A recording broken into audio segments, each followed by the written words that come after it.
All right, let's jump right in.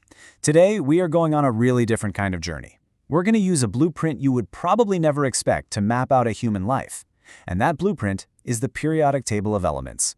I know, it sounds a little out there, but you got to stick with me on this one. I mean, just think about it for a second. What if every single stage of your life, from your first moments of just being, all the way to your final chapter, could be understood using the language of chemistry? That is the wild and kind of beautiful idea we're going to explore today. So to make this real, we're going to follow a character. Let's just call them Spark. And we're going to see Spark's life unfold, element by element, moving from the absolute simplest form of existence to these incredibly profound and complex states of wisdom. Let's start at the very, very beginning of Spark's journey. Okay, so phase 1. This is all about the struggle to forge a self, to create a stable identity when you're starting with absolutely nothing. It's about drawing those first lines in the sand and just trying to figure out who, or even what, I is. Spark begins as hydrogen, element number 1, the simplest one there is. Just imagine this. You open your eyes in a totally empty field. You only have a sense of forward, there's no back. You are just pure impulse, being pulled towards some distant light, with no filter, no self, no boundaries at all. Every sound is like thunder. That is the raw, unfiltered, kind of terrifying start of a self. So how do you survive that kind of overwhelming chaos? Well, Spark takes the next logical step. You build a structure. This is beryllium. It's a light but really strong metal. Spark builds a perfect, rigid little box and decides to live inside it. And for the first time, things feel safe, they feel ordered, and for a little while, it actually works. But then, life does what life does.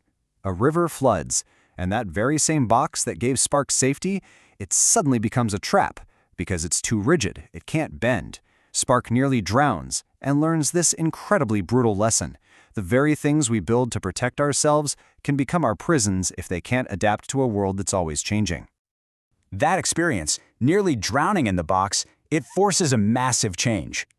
Having survived the total collapse of that rigid self, Spark's world has to get bigger.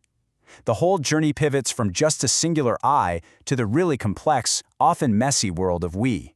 This is the dance of connection. And this path, it unfolds in 3 really crucial lessons.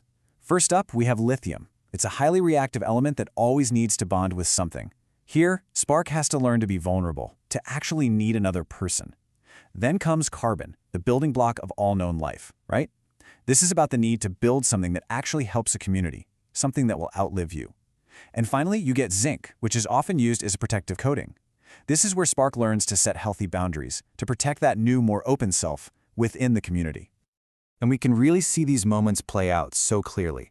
With lithium, Spark builds 3 walls of a house, but realizes they need a stranger to be that 4th wall. With carbon, Spark just teaches one child how to weave, but pretty soon, the whole village is warm because that skill has spread. And with zinc, Spark builds a simple fence, not to shut people out, but to teach everyone that respect actually requires boundaries. All right, now the journey starts to get heavier as we move into the later elements on the table. This is maturity, and is defined not just by what we can build, but by what we can carry. All the responsibilities, the burdens, and the quiet, deep strength that come with a fully formed identity. And here we see 2 totally different but equally profound forms of mature strength. On one hand, you've got tungsten, one of the hardest metals we know. This represents that raw, unyielding endurance. This is the person holding the rope during the flood, hands bleeding, who just will not break. But then, on the other hand, you have gold. It's a noble metal, it doesn't tarnish, and this represents a completely different kind of power. This is the person whose mere presence is a catalyst for harmony, the one who just makes everyone around them feel like the absolute best version of themselves. But, maturity is also about sacrifice. And that brings us to lead, the dense element famous for shielding us from radiation. In this story, Spark literally stands as a heavy shield between a radiation leak and the rest of the community. Everyone gets out safely. Spark survives, but carries the cost of that act forever. Their bones never stop aching. It's just this stark, powerful reminder that real strength often means you have to absorb the damage to protect other people. And finally, we get to the very end of the known map, the heaviest, most unstable elements. And here, the journey turns inward and outward, all at the same time. The very boundaries of the self, the ones Spark worked so hard to build and then protect, they begin to dissolve into something Well, something universal. And now this transformation just starts to accelerate. With rutherfordium, which is a synthetic element that only exists for a few moments, spark spreads out so wide and so thin that they become transparent. That solid sense of me just thins out until people can literally walk right through spark without even noticing a separate being was ever there. By the time we get to flerovium, another one of these super heavy, fleeting elements, the transformation goes even deeper. Spark becomes wind. No longer a thing you can hold or point to, but just a presence that's everywhere and nowhere at once.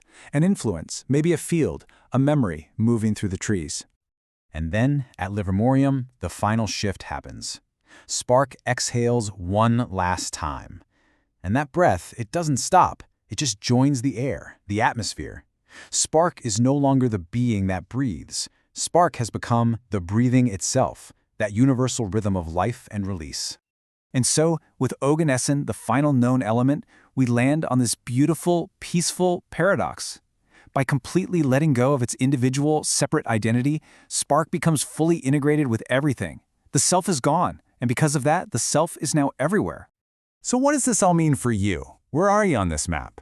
Are you that unfiltered impulse of hydrogen? Are you stuck in the rigid box of beryllium? Maybe you're the heavy shield of lead. Or maybe you're feeling yourself become that transparent field of rutherfordium. This elemental map, it isn't just a story, it's a mirror. So the question is, which element story are you living today?